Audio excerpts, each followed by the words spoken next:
பழனி பாலகண்டாயுத குழந்தை வேலப்பன் ஞான பண்டாரத்திற்கு வேலாயுத சுவாமிக்கு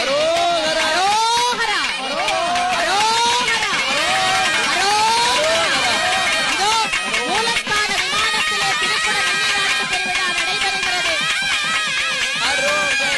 அரோகரா அரகரோகரா அரோகரா அரோகரா அரகரோகரா அரோகரா